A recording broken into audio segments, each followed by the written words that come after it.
कलावती और सुचंद ये दोनों तपस्या के लिए नैमिषारण्य में गोमती नदी में स्नान करना, जल में खड़े होकर मंत्र जपना और एकांत नैमिषारण्य वन में भगवान की विशुद्ध आराधना।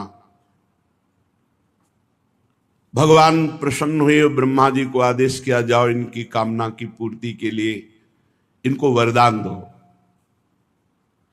देवताओं के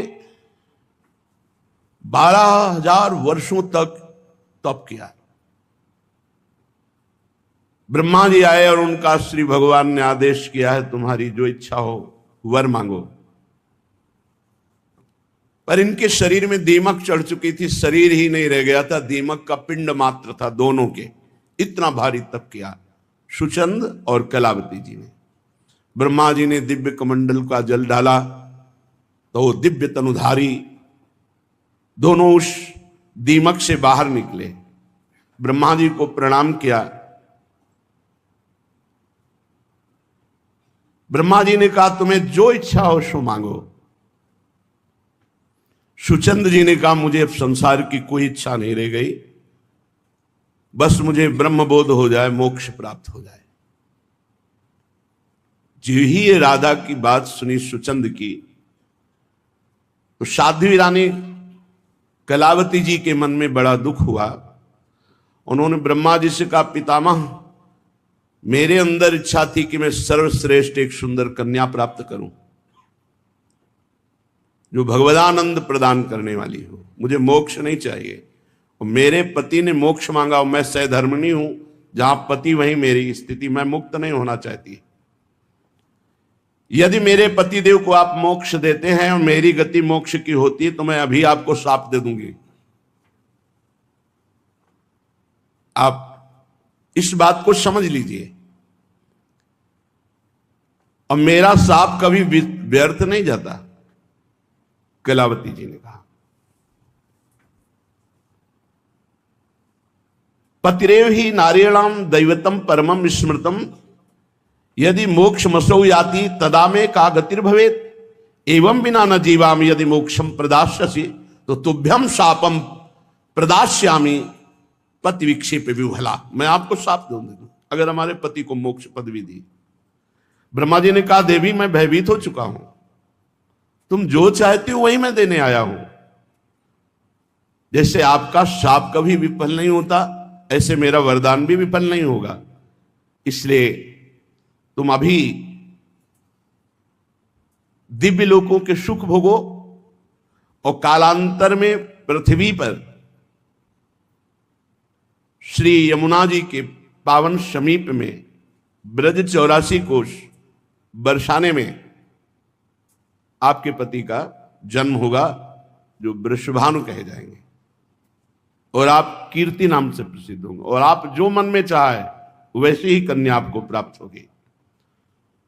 तुम दोनों के यहां परिपूर्णतम भगवान सच्चिदानंद श्री कृष्ण की साक्षात हृदय स्वरूपा, आह्लाद स्वरूपा, प्रेम स्वरूपा उनकी प्रिया प्रकट होंगी, जिनका नाम श्री राधा होगा। और जब तुम राधा जी की दर्शन, सेवा, सुख, फिर तुम्हारे अंदर मोक्ष अभिलाषा भी नहीं रह जाएगी। वृषभानु जी के रूप में जब तुम जन्मोगे राधा किशोर, तो मोक्ष अभिलाषा भी नहीं रह जाएगी। ब्रह्मा जी दिव्य अमोघ वर दे करके अंतर्ध्यान हो गए। कलावती जी ही कीर्ति दा के रूप में और सुचंद जी ही वृषभानु के रूप में। कलावती जी गर्ग संहिता के अनुसार राजा भलंद के यज्ञ कुंड में प्रकट हुई, कन्नौज में, कान्यकुंज देश कन्नौज। उस दिव्य कन्या को संपूर्ण पूर्वजन्म की बातें याद थी। इधर वृषभानुपुर में, बरसाने में सुरभानु के घर सुचंद का जन्म हुआ, जिन्हें श्री वृषभानु जी के नाम से जाना गया। इनको भी पूर्व जन्म की स्मृति थी। गोपों में सर्वश्रेष्ठ कामदेव जी के समान सुंदर वृषभानु जी, परम बुद्धिमान महामहिम श्री नंद राय जी ने बिचौलिया बन करके श्री वृषभानु जी का और कीर्ति जी का ब्याह रचाया। श्री वृषभानु जी और कीर्ति जी बरसाने में बड़े सुखपूर्वक रह रहे थे। बहुत ही दिव्य महल, क्योंकि जहां प्रियाजू प्रकट हो रही वहां कौन सी सिद्धि, कौन सी रिद्धि, कौन सी निधि, सब रिद्धियां सिद्धियां निधियां छाई हुई। विश्वकर्मा ने स्वयं पूरी चतुराई लगा कर की, क्योंकि इसी भवन में श्याम सुंदर की प्राण प्रिया श्री लाडली जू प्रकट होंगे। भवन में ऐसे परकोटे हैं, ऐसा लगता है हजारों सूर्य एक साथ प्रकाशित हुए, इतना तेजों में परकोटे वृषभानु महल के हैं। और लाखों की संख्या में दास दासियां हैं। हर समय कहीं वीणा ताल मृदंग आदि बाजे बज रहे, कहीं मनोहर गोप सुंदरियां गान कर रही। अंतःपुर की दिव्य विशाल छटा, उस भवन में ही सुंदर उपवन भी हैं। महल के अंदर ही उपवन है, बगीचे हैं, अलग अलग कुंजे हैं। कहीं अनार कंद मंदार नींबू, ये ऊंचे ऊंचे बड़े वृक्ष लहरा रहे, तो कहीं केतकी मालती माधवी मोगरा, ये सुंदर लताएं खिली हुई हैं। महल के अंदर ही सुंदर निकुंज है, जो कल्प वृक्ष के पुष्पों की गंध को भी मात करते, ऐसे सुगंधित। उस निकुंज में भंवरे पराग पान करके गुंजार कर रहे हैं। शीतल मंद सुगंध वायु चल रही, और बहुत सुंदर कुंड भी है,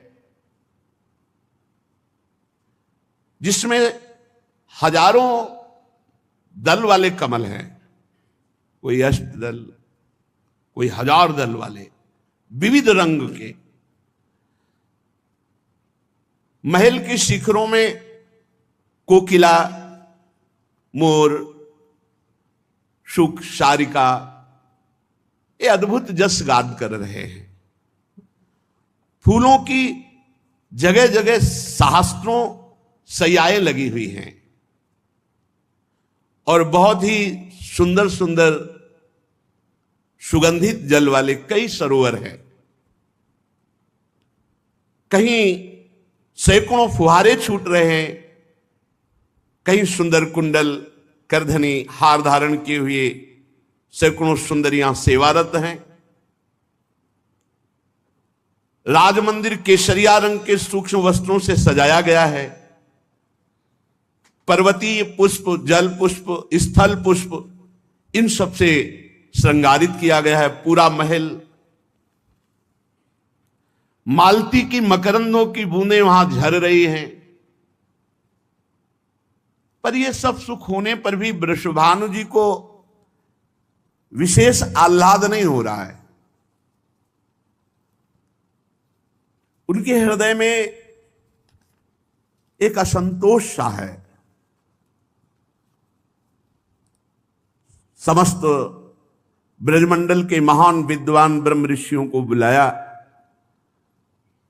और कहा, बहुत समय व्यतीत हो गया, मुझे पूर्व की स्मृति है कि मुझे वरदान प्राप्त है कि भगवान श्री हरि की हृदयाराध्या राधा मेरे यहां प्रकट होंगी, पर अब तो जीवन का बहुत समय व्यतीत हो गया। जिनका नाम राधा है, कृष्णेन आराध्यत इति राधा, श्री कृष्ण स्वयं जिनकी आराधना करते हैं वो राधा। सा एवायम पुरुषः स्वयमेव समाराधन तत्परो भूतो तस्मात् स्वयमेव समाराधन मकरोत् अतो लोके वेदे श्री राधा गीयते, लोक में और शास्त्रों में इसीलिए उनको श्री राधा कहते हैं क्योंकि स्वयं परम पुरुष परमात्मा भगवान श्री कृष्ण उनकी आराधना करते हैं और वैसे ही वो श्री कृष्ण की आराधना करती है। अनादिरयम पुरुष एक एवास्ति, वह परम पुरुष अनादि परमात्मा एक है, पर उसके हृदय में जब अपनी ही आराधना करने की इच्छा हुई, अनादिरयम पुरुष एक एवास्ति तदेव रूपम द्विधा विधाय समाराधन तत्परो भूत तस्मात् ताम राधाम रसिकानंदाम वेद विदो वदंती। ऐसा शास्त्र कहते हैं कि वही पर ब्रह्म परमात्मा भगवान श्री कृष्ण अपनी आराधना के लिए जब विकल हुए तो उन्हीं के हृदय का प्रेम मूर्तिमान होकर राधा रूप में हुआ। राधाम रसिकानंदाम वेद विदो वदंती। श्री वृषभानु जी समस्त ब्रह्म ऋषियों से प्रार्थना करते हैं कि हमें अब वो साधना बताओ, आराधना बताओ, उपासना बताओ, जिससे हमारे मन में जो युग युगांतर से इच्छा चली आ रही है कि भगवान श्री कृष्णचंद्र जी की प्रिया हमारी पुत्री बने, वो कब समय आएगा। जहां मंगल भी मंगल की भिक्षा मांगता है, आज उनका परम उत्सव है श्री लाडली जी का। मथुरा निकट जमुन तट पावन, राजति रावल नगर सुहावन, कीरति भानु बसहि नृप दंपति, गेह लक्ष 10 जिन गो संपति। माथुर मंडल में परम पावन वृषभानुपुर बरसाना, इसमें श्री वृषभानु जी विराजते हैं। कुछ दूर पर यमुना जी के पावन तट पर एक महल है जहां स्नान आदि के बाद वस्त्र परिवर्तन करना, विराजना, फिर वहां से बरसाने आना। श्री कीर्ति जी और वृषभानु जी का निज महल बरसाना ही है। 10 लाख गौओं की सेवा होती है, 10 लाख गौओं की सेवा। जहां श्री जी अवतरित हों वहां वित्त की अर्थात धन की, वैभव की क्या महिमा कोई वर्णन कर सकता है। पर इतना सब कुछ होने पर भी वृषभानु जी बहुत विनयवान और किंचन मात्र वैभव का अहम नहीं। धर्मवीत गुण शील निधाना, विनयवान निज नगर प्रधाना, महल बाग उपवन बन स्वामी, भार्या की रति मन अनुगामी। अद्भुत ईश्वर है, अद्भुत धर्म का पालन करने वाले हैं, बड़ी विनय है, बड़े शीलवान हैं, महल बन बाग उपवन सबके स्वामी हैं। और कीरति जी मन के अनुसार चलती, वृषभानु जी के मन के अनुसार चलती हैं। वित्तवान सब गोप समाजा, अस धर्मज्ञ प्रजा जस राजा। जैसा स्वभाव वृषभानु जी का, ऐसा ही स्वभाव और प्रभाव संपूर्ण प्रजा। कोई भी वहां गरीब नहीं, सबके यहां अद्भुत ईश्वर, सब विनय संपन्न। जस राजा तस प्रजा, सरल चित्त माने गो देवा, बनि गोपाल करत नित सेवा। यद्यपि शास्त्रों की संख्या में गौपालक है, फिर भी अपने हाथ से वो स्वयं गौ सेवा करते हैं। बहुत काल यही भांति बितायो,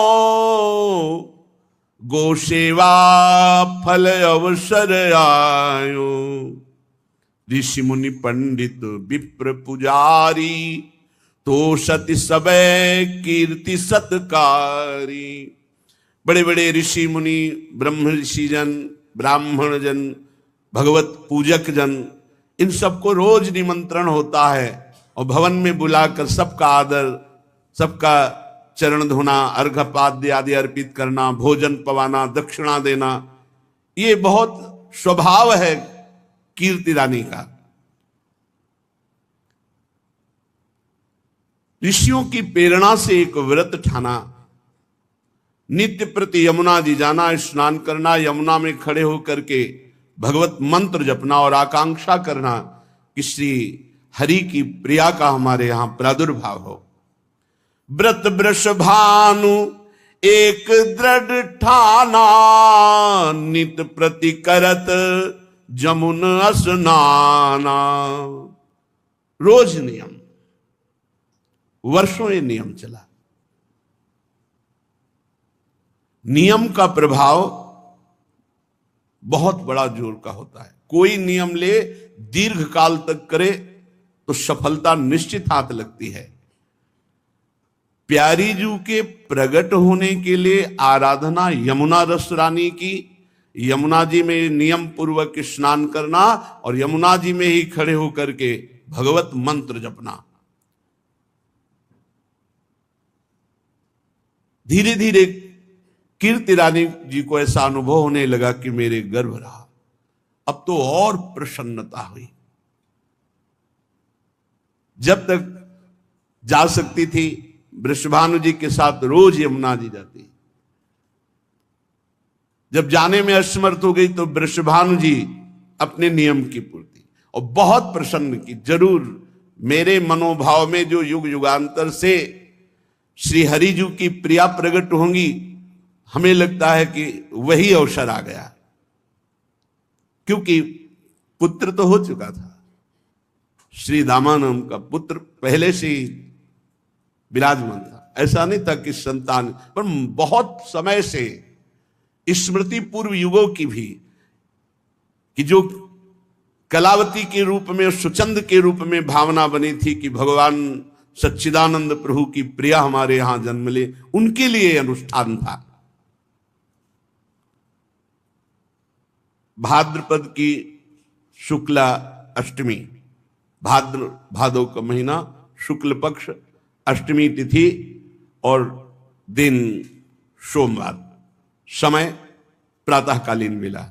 शास्त्रों में जब मध्याह्न वेला का आता है तो हमारे रसिक जन इससे स्वीकार नहीं करते, क्योंकि ऐसा सुकुमार तत्व मध्याह्न में तपती हुई धूप में नहीं, प्रातःकालीन वेला पे। वो प्रसंग भी है, भाद्र शुक्ल अष्टमी प्रभाता, लख्यो प्रवाह जात जल जाता। भादव का महीना, शुक्ल पक्ष अष्टमी। अचानक मंत्र जप कर रहे थे, स्नान की हुई यमुना जी में के देखा एक बड़ा अद्भुत तेजो में कमल, एक अद्भुत आकर्षण, खिंचे हुए से बाबा उस कमल के पास पहुंचे वृषभानु जी। जैसे आविष्ट चित्त माने कोई विचार काम नहीं कर रहा, खिंचे हुए से गए और कमल को गोद में उठा लिया। एक अद्भुत तेज मात्र दिखाई दे, कुछ अभी नहीं दिखाई दे, कमल और तेज। तो प्रविश धार गही कंज प्रसूना, लौटे भानु मोद ही दूना। अभी तक तो आनंद था, भावना थी कि जो हमारे युग युगांतर से भावना थी कि ऐसी प्रियाजू का जन्म होगा। आज ऐसा लग रहा है मानो मुझे प्रियाजू मिल गई, अपार आनंद। आविष्ट चित्त है, कोई विचार काम नहीं कर रहा। उस कमल को गोद में लिए हुए और इधर महल में वयोवृद्धा गोपिकाएं कीर्ति रानी जी को घेरे हुए हैं। पूरे नगर में सूचना है कि प्रसव पीड़ा हो रही है, संतान प्रकट होने वाली है, अद्भुत ज्योतिर्मय प्रसूति का ग्रह हो रहा है पहले से ही तेजो में। कीर्तिदा रानी को ऐसा महसूस हो रहा है कि बस अभी संतान प्रकट होने वाली है। गोपिकाएं वयोवृद्धा आसपास बैठी हुई हैं। इतने में दिव्य पुष्प लिए हुए श्री वृषभानु जी महल में पधारते हैं। दिव्य पुष्प जगमग द्वितिकारी, मोहे अद्भुत छटा निहारी। ऐसा दिव्य पुष्प है कि प्रेम विवश होकर शिथिल होकर के कंज प्रसून गहे करमाही, चले हरसी ग्रह कीरति पाही।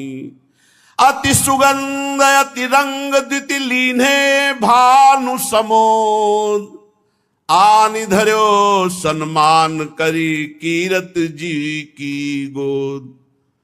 उधर प्रसव पीड़ा हो रही थी, इधर दिव्य सुमन लेकर के, कमल लेकर के समीप पहुंचे और कहा, देखो आज यमुना जी में बड़ा दिव्य कमल। जे ही कमल गोद में दिया, उसी समय उनको अनुभव हुआ कि मेरे संतान हुई। गोप सुंदरियों ने देखा अद्भुत बिजली की सी कांति, गौर वर्ण, छोटी सी नन्ही सी लाडली जू, मानो करोड़ करोड़ चंद्रमाओं की कांति लिए हुए।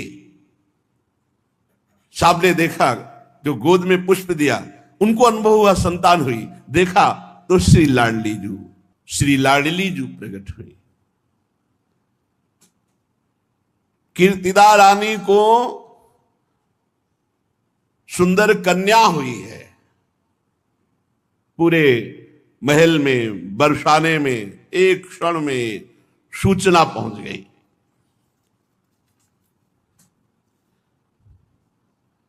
वहां पहले से ही जैसे भ्रमर गंध पाकर के पुष्पों के समीप आ जाते हैं, ऐसे ही करभाजन श्रृंगी जु गर्ग मुनि, ये बड़े बड़े महात्मा, करभाजन जी, श्रृंगी जी, गर्ग जी, दुर्वासा जी, बड़े बड़े विश्व के जितने ईश्वर कोटि के महात्मा हैं, ये पहले ही बरसाने आ गए थे। जे भी सूचना मिली, लाडली जू प्रकट हुई, वृषभानु को आनंद में निमग्न देख करके सब महल में अपने आप आ, बुलाने की जरूरत नहीं पड़ी।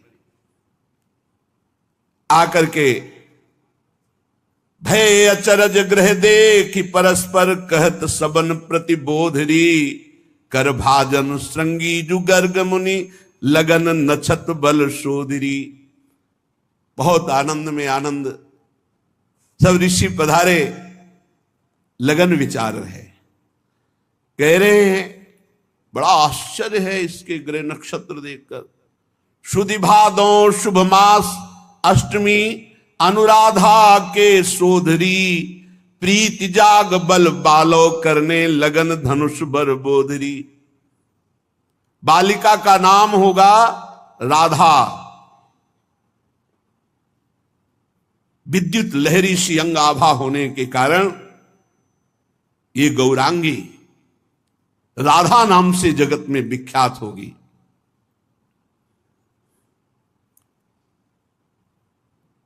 समस्त ऋषि अपने नेत्र सार्थक कर रहे हैं लाडली जू के दर्शन करके। वृषभानु जी से कह रहे हैं कि कुछ समय पहले जो नंद भवन में आनंद उमका था, उसका दुगुना आनंद तुम्हारे भवन में उमग रहा है। समस्त ऋषि सम्मान प्राप्त करते हैं वृषभानु जी से। वो यत्किंचित वर्णन करके प्रियाजू का महामहिम स्वरूप और दर्शन करते हैं। फिर चरणों की वंदना करके वृषभानुपुर बरसाने में ही अलग अलग लताओं के नीचे बैठकर प्यारी जू की महिमा का चिंतन करते हैं। इधर वीणा की झनकार पर हरि गुणगान करते हुए देवर्षि नारद जी जब से ब्रजेश्वर नंद के यहां नंद नंदन श्री कृष्ण का प्रादुर्भाव देखा, तब से वो खोज रहे थे पूरे ब्रज में कि इनकी प्रियाजू का कहां अवतार हुआ। कहीं न कहीं अचिंत गति देवर्षि नारद जी को खींच रही थी।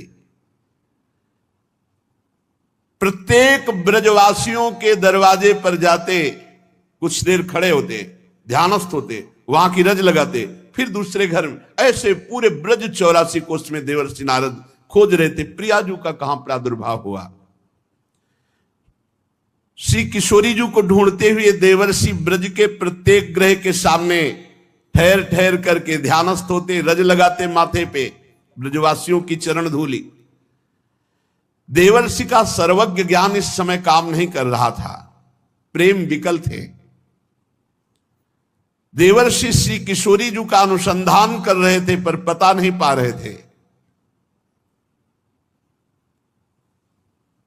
राधा किशोरी के दर्शन की प्रबल इच्छा, मानो देवर्षि नारद ये साधन बता रहे हैं कि ब्रज की वीथियों में भ्रमण करना, ब्रजवासियों की चरण धूलि माथे पे लगाना, तभी इस ब्रज धाम की महारज रानी की कृपा से महारानी जी का परिचय मिल सकता है, नहीं अन्यथा नहीं, बिना वृंदावन ब्रजरज का सेवन किए नहीं। व्याकुल होकर ब्रज की गलियों में लौटते देवर्षि नारद, अचानक सूचना मिली वृषभानु जी के यहां कन्या प्रकट हुई है। वृषभानु भवन के सामने खड़े हुए देवर्षि नारद के हृदय में एकदम आकर्षण हुआ और हृदय में हुआ प्रवेश करो। देवर्षि नारद जी वृषभानु भवन के दरवाजे पर जाकर खड़े हुए, उनकी एक अद्भुत दशा हो गई। एक दासी सखी जाती है और वृषभानु जी से कहती है, दशा उज्ज्वल अनुरागी बीना कांधे धरे, गावे द्रगन जल ढारे। बाबा, एक संत आए हुए हैं, दशा उज्ज्वल अनुरागी, उज्ज्वल अनुरागी प्रेममयी, बीणा कांधे धरे, गावे द्रगन जल ढारे। क्या गावे?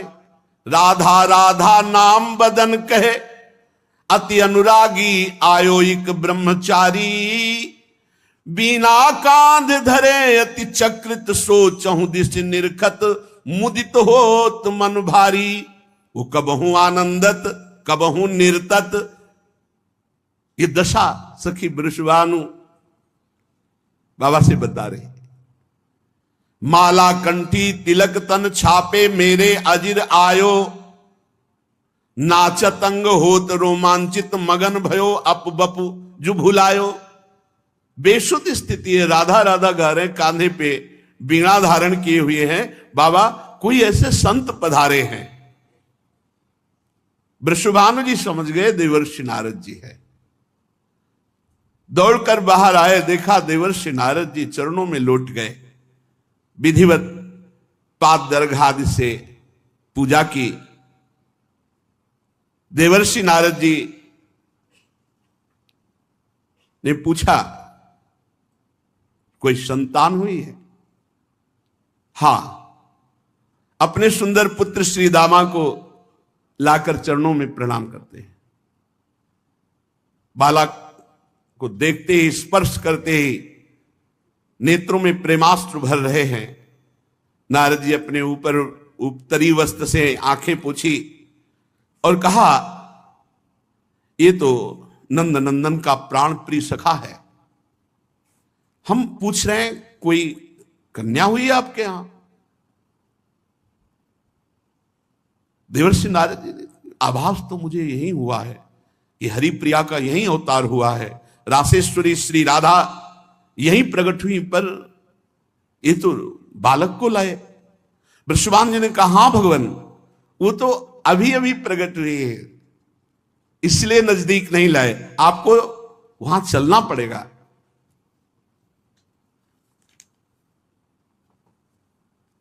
आश्चर्य की बात, देवर्षि नारद जी को एक अद्भुत आकर्षण हृदय में हो रहा है। कानों में एक अमृत जैसा शब्द कि हां हां एक कन्या प्रकट हुई। वो समझ गए इतना प्रेमोन्माद, इतना आकर्षण, ये तो हरिप्रिया जो प्रकट हुई है। मुझे शीघ्र एक बार दृष्टि उस कन्या पर डालने दीजिए। कहां है? शीघ्र ले चलो, मैं दर्शन करना चाहता हूं। आश्चर्य भरे नारद जी पीछे पीछे, वृषभानु जी आगे आगे। और जब वहां पहुंचे तो एक छोटे से पालने में लाडली जी को जीव ही दृष्टि पड़ी पालने पे, श्री लाडली, नारद जी का धैर्य टूट गया और वे दौड़े और साष्टांग दंडवत की एकदम भावना हुई। परमानंद सिंधु में डूब रहे हैं देवर्षि नारद जी। अद्भुत प्रेम, क्योंकि प्रेम में लाडली जी का पहला दर्शन सिद्ध देवर्षि नारद जी को। अपने आप को संभाल नहीं पाए।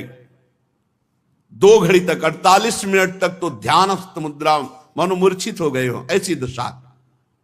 2 घड़ी के लिए तो उनकी दशा हो गई मानो शिलाखंड मूर्ति हो गए हों। जब बाह्य ज्ञान हुआ तो अप्रतिम सौंदर्य निहार कर विस्मय की सीमा न रही। वो सोचने लगे कि ऐसा सौंदर्य तो त्रिभुवन में मैंने कहीं नहीं देखा। मेरी अबाध गति है, मैं ब्रह्मलोक, रुद्रलोक, इंद्रलोक कहीं भी जा सकता हूं, कहीं भी जाता हूं, त्रिभुवन में कहीं ऐसा सौंदर्य नहीं देखा। भगवान श्री हरि महादेव, ये सब महामहिम। भगवान श्री हरि ने जो मोहिनी रूप धारण किया तो महादेव जी देख करके मोहित हो गए। लेकिन मैं इस रूप को जो देख रहा हूं, मेरे हृदय में जो भगवान श्री कृष्ण के प्रति अपार प्रेम उमड़ रहा है, आज तक कभी नहीं। बस यही भगवान की प्रिया है, यही रासेश्वरी है।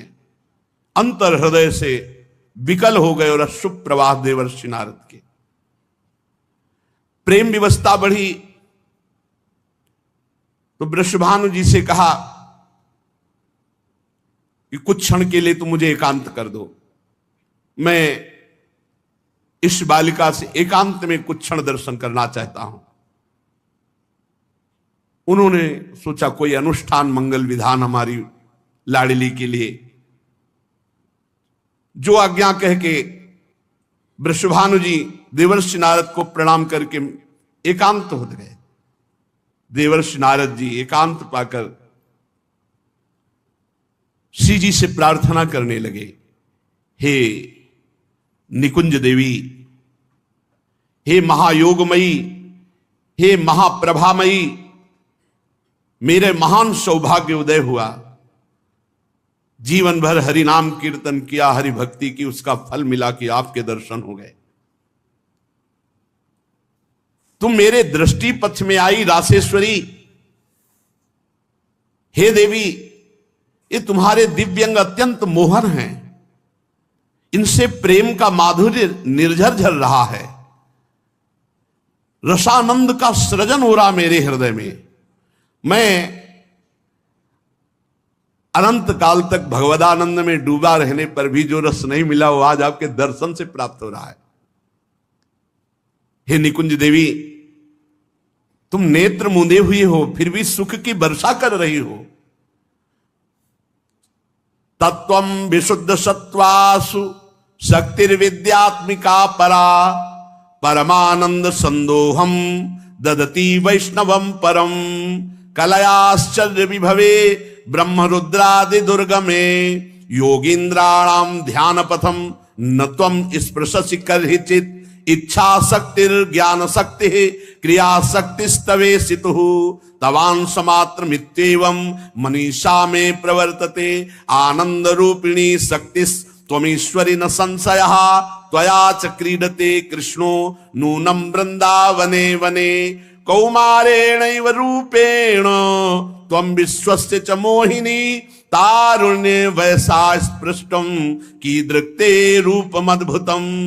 हे देवी, तुम ही ब्रह्म हो, तुम ही सच्चिदानंद ब्रह्म के सत अंश स्थित संदनी शक्ति की चरम परिणति करने वाली विशुद्ध सत्वमयी, तुम संबित शक्ति, संबित की चरम परिणति, विद्यात्मिका पराशक्ति, ज्ञान शक्ति, आनंद अंश की लादनी शक्ति, लादनी की चरम परिणति, महाभाव स्वरूपा, आश्चर्य वैभवमयी, ये सब तुम्हारी एक कला का, तुम्हारे संपूर्णता का ज्ञान तो भगवान रुद्र को भी, योगींद्र गणों को भी, मुनीन्द्र गणों को भी तुम्हें ध्यान पथ में नहीं ला सकते। मेरी बुद्धि ये कह रही कि सब तुम्हारे अंश मात्र जितनी शक्तियां हैं, श्री कृष्ण चंद को अधीन करने वाली उनकी प्राणेश्वरी श्री राधा तुम ही हो। अब मुझे कोई संशय नहीं रहा। ओह, क्या ऐसा हो सकता है?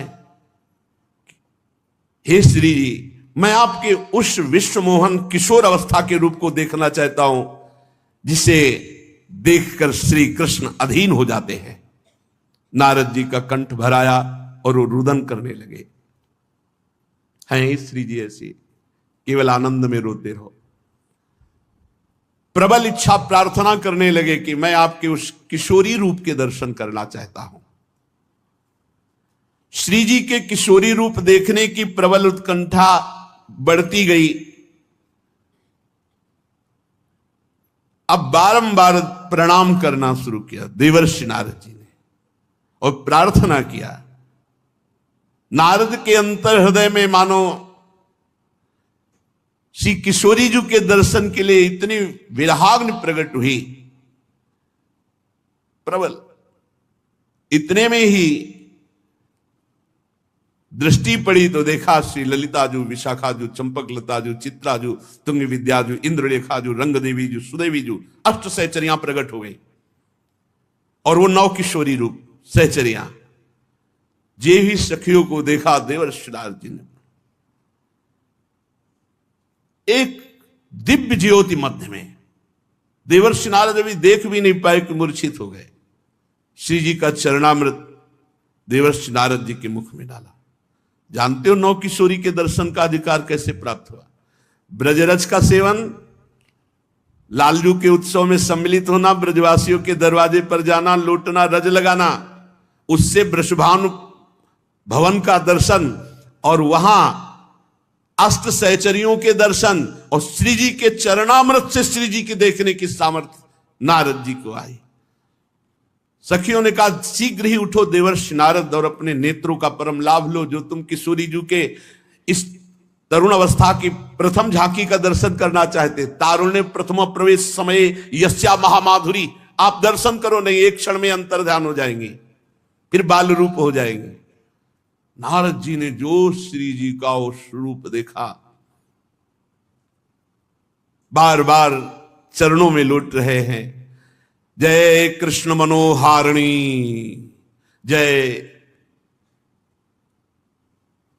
वृंदावन प्रिय, जय भ्रूभंग ललित, जय वेणुरवाकुल, जय वर्ह कृतोत्तंश, जय गोपी विमोहन, जय कुमकुम लिप्तांग, जय रत्न विभूषण। इसी समय दृश्य बदला और नारद जी ने फिर देखा कि पालने पे लाडली जो कुछ क्षण के लिए, जो कुछ क्षण के लिए देवर्षि नारद जी के सामने प्रकट हुई लाडली, उनकी आठों पैर सेवा का सौभाग्य। सोचो, जो यहां पीछे वर्णन किए कि आपका जो स्वरूप है वो इन बड़े बड़े के ध्यान में आने वाला नहीं है। कलयाश्चर्य विभवे ब्रह्म रुद्रादि दुर्गमे योगींद्राणाम ध्यान पथम न तम स्पृशसि कदाचित्। योगिंद्राणाम ध्यान पथम न तुम स्पृशसि कदाचित। वो किशोरी रूप एक क्षण के लिए देवर्षि नारद जी के सामने प्रकट हुआ। सब सखियां अंतर ध्यान, किशोरी जी का वो रूप अंतर ध्यान, और छोटी सी लाडली श्री राधा जी का जब वो रूप अंतर ध्यान हो गया, पालने वाली लाडली जी के दर्शन, आवाज दी वृषभानु जी को। वृषभानु जी आए। द्वार पर खड़े वृषभानु जी प्रतीक्षा कर रहे थे। नारद जी ने जब आवाज दिया तो अश्रुपूरित कंठ से देवर्षि नारद जी को देखा। वृषभानु जी ने पूछा कि आपकी, बोले इस बालिका का प्रभाव और स्वभाव ही ऐसा है, ये जो मेरी दशा है इस बालिका का स्वभाव और प्रभाव है, तुम्हारे भाग्य की सीमा नहीं। वृषभानु जी जहां इनके चरण अंकित हैं वहां लक्ष्मी सहित भगवान नारायण सदैव विराजमान रहते हैं। नारद जी ने कहा। नारद जी विकल हैं, वीणा में बार बार राधा राधा राधा। आश्चर्य कि श्री जी ने अभी तक नेत्र नहीं खोले थे। जब देवर्षि नारद जी ने उच्चारण किया, जय कृष्ण मनोहारिणी, जय वृंदावन प्रिय, जय भ्रुभंग ललित, जय वेणु रवाकुल, जय वर्ह क्रतुतंसो, जय गोपी विमोहन, जय कुमकुमा लिप्तांग, जय रत्न विभूषण। श्री कृष्ण नाम सुनते ही लाडली जी ने आंख खोली। लाडली जी ने आंख खोला प्रीतम का जस सुन करके। जो लाडली जी का प्राण प्रिय है उसी का यश सुन करके वृषभानु जी को लगा कि ये अनुष्ठान एकांत में कर रहे थे, तभी मेरी लाडली जी ने नेत्र खोला। नारद जी श्री लाडली जी के चरणों में प्रणाम किया और बार बार जय कृष्ण मनोहारिणी। तो लाडली जी मुस्कुरा देते, नेत्र खोल दिए, मुस्कुरा दिए। अब तो बस पूरे वृषभानुपुर में जो भी लाडली जी के पास आता तो जय कृष्ण मनोहारिणी, बस वृषभानु नंदिनी मुस्कुरा देती, किलकारी मारती। जो भी आता, अब वृषभानु जी के हर्ष का पार नहीं। श्री लाडली जी ने आंख खोल दी, मुस्कुरा रही। जो भी लाडली जी के समीप आता तो बस जय कृष्ण मनोहारिणी, जय कृष्ण मनोहारिणी। देवर्षि नारद जी गए, ब्रज के समस्त ब्राह्मणों को बुला करके पुरुष सूक्त का गान श्री वृषभानु जी करा रहे। अपने लोग भी पुरुष सूक्त का गान करते हैं।